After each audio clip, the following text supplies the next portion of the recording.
Bonjour à tous, c'est ma première vidéo, donc juste pour information, je fais des vidéos de jeux d'informatique sur ma chaîne. D'abord je commencerai par l'informatique, donc j'expliquerai un petit peu les bases du hacking avec le CMD, et ensuite je ferai de la programmation, ce qui est un peu plus avancé mais qui est très intéressant aussi. Alors, qu'est-ce que le CMD? Le CMD c'est une plateforme qui vous permet d'accéder à n'importe quoi dans un ordinateur, donc vous pouvez y accéder en faisant Windows R, vous l'avez directement là pour l'exécuter, ou alors vous pouvez aller ici et taper CMD.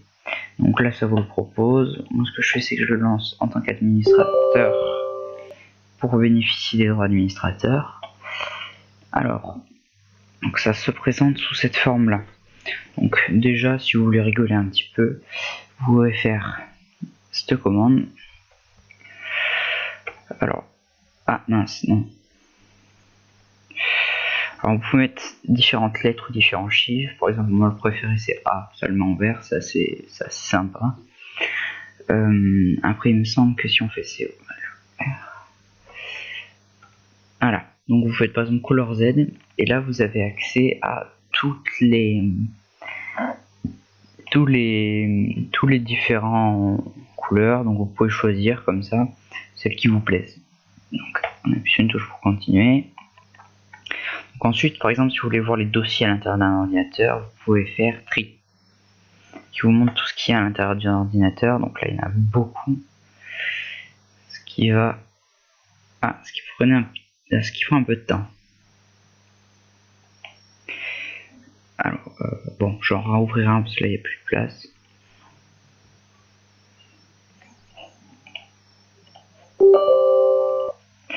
Alors, je refais juste ça. Ok. Donc, ensuite, vous pouvez, par exemple, via cette console, quand vous êtes relié en réseau, je précise en réseau, avec des câbles Ethernet, prendre le contrôle à distance des autres ordinateurs. Par exemple, vous pouvez éteindre l'ordinateur de quelqu'un avec la commande du shutdown.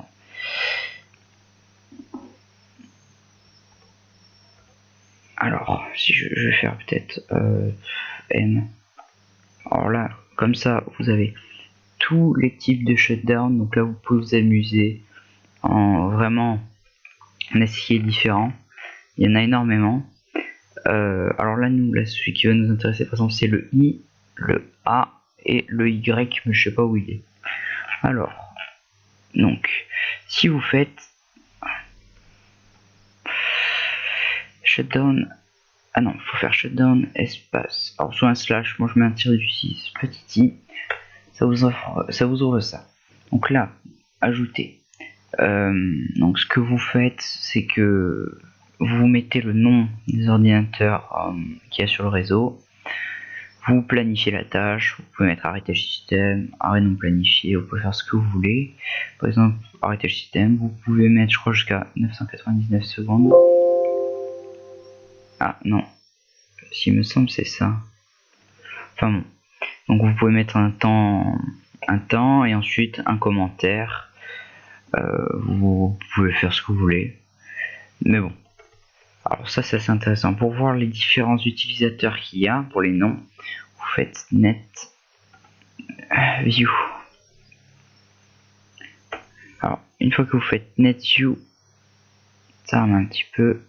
Donc là vous avez les différents ordinateurs, donc mon compte, là le Freebox, mais là vous aurez tous les comptes de tous les ordinateurs. Vous pouvez faire ça au lycée, ça fonctionne. Enfin, dans un lycée, juste, il y a des sécurités, très souvent ça vous mettra erreur 5. Si ça vous fait ça, il faudra que vous tapiez gp. Alors c'est comment, c'est gpe dit.msc gpedit.msc, donc je crois pas que ça le mette. Ah, ça le met. Moi je dois l'avoir sur l'ordinateur, mais j'ai du mal à le taper. Mais une fois que vous allez là, vous pouvez modifier et autoriser les arrêts à distance. Très souvent, si vous n'avez pas de compte administrateur, ce qu'il faut faire, c'est que vous mettez le compte que vous avez, je sais pas moi. Donc lycée par exemple, c'est le nom de votre compte, slash, vous faites 2 slash, ah non, 1, excuse-moi, 1, ADD. Donc là ça fonctionne pas parce qu'elle n'existe pas cette session, mais vous, alors attendez, si je mets Hugo,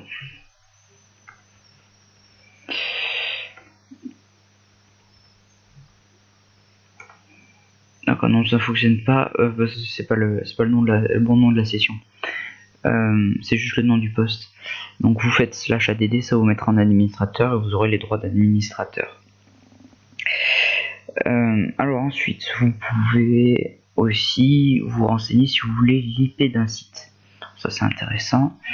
Donc il faut faire ping, P-I-N-G, espace. Donc il faut l'URL d'un site. Je sais pas moi.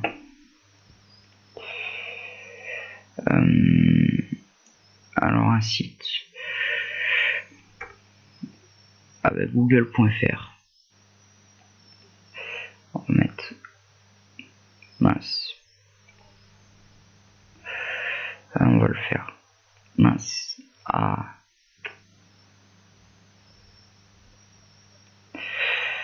Ok.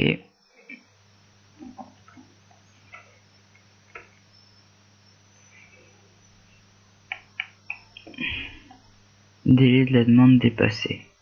Alors ça a pas... Ça... Si, ah voilà, vous voyez, il y a eu des réponses. Donc là, vous avez l'IP de Google.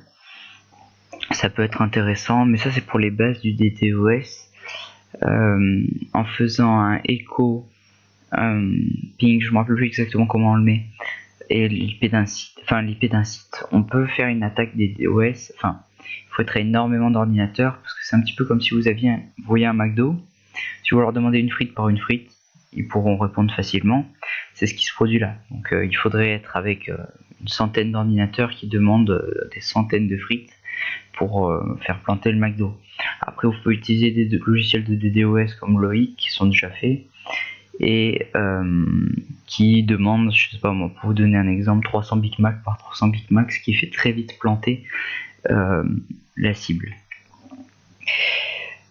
Après, vous pouvez aussi,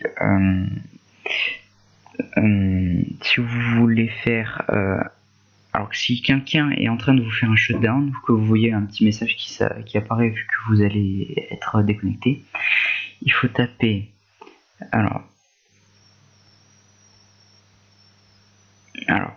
c'est pas -i, c'est -a.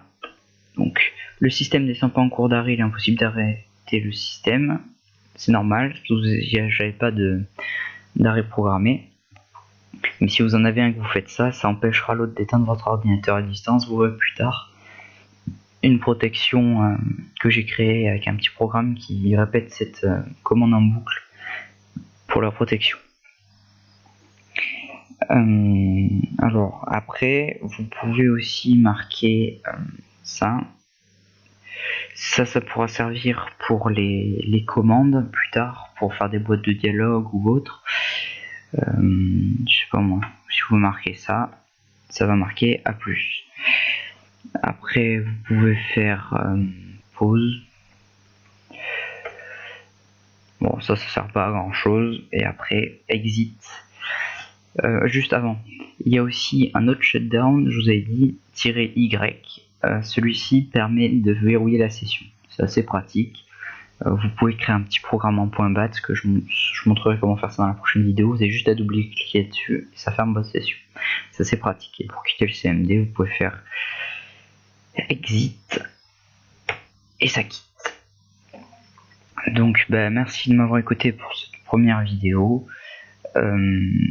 La prochaine, je montrerai certainement d'autres commandes, peut-être un peu plus complexes, et aussi des vidéos sur la programmation avec des fichiers texte qu'on transforme en commande DOS. C'est assez intéressant. A plus et merci de m'avoir écouté.